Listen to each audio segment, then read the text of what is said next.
first coach, he was actually from Greece as well, and when I came in, because I started martial arts later than most, at the age of 20, I was enlightening the mind, but I thought the body should follow, and I went into my first MMA gym, and I didn't know everything, but I had that warrior spirit in the sense that I never quit.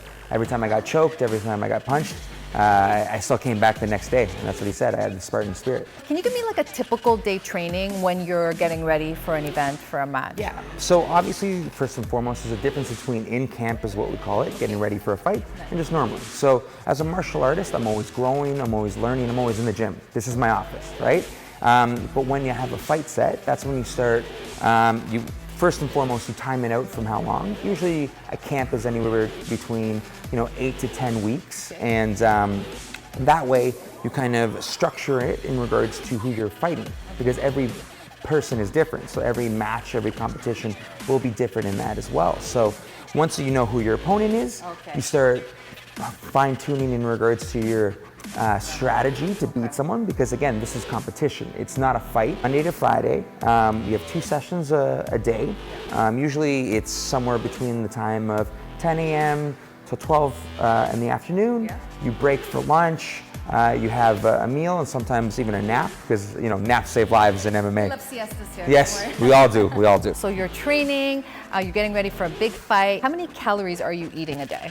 Well, so on average, my body burns about 2,700 alone, and then what ends up happening is it depends again whether I have a fight or not. So there's a little bit of calorie counting in the capacity of, if I'm getting ready to fight, I normally walk around about 210 pounds and I weigh in at 185, which is, if you can do the math, 25 pounds. So that's a process, and you don't just start the day up. As I start transforming my diet from carbs to healthy fats. I've seen you guys, like in your weigh-ins, you're looking very different, okay? So you're looking like you're depleted of water. Are you like cutting out all your carbs? Exactly. So, so the dieting part that I already mentioned, that brings you up to, let's say, if we're going at the basis of the model of me being at 200 pounds, I'll get myself down to 200 pounds on fight week, and then from there, the full ketosis. So I'm cutting carbs altogether, right? So I'll get anywhere between 196, and the last 10 pounds is where the water cut comes in.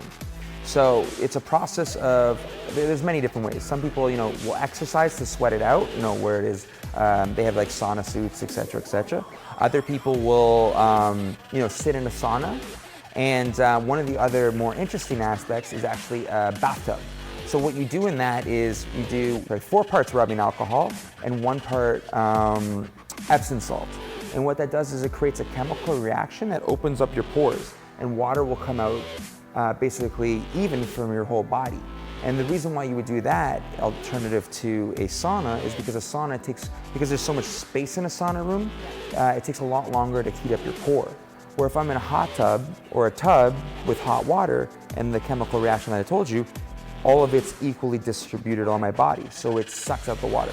So in the span of about, I want to say an hour or 2, I can pull out 10 pounds of water.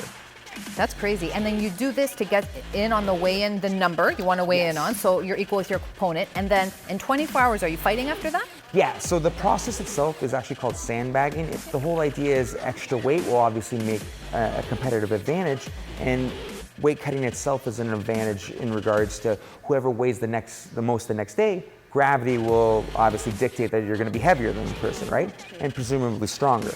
Obviously, the more important thing is to do it healthy, because again, it's one thing to make the weight, but it's all another thing to make the weight healthy and actually be ready the next day for game day.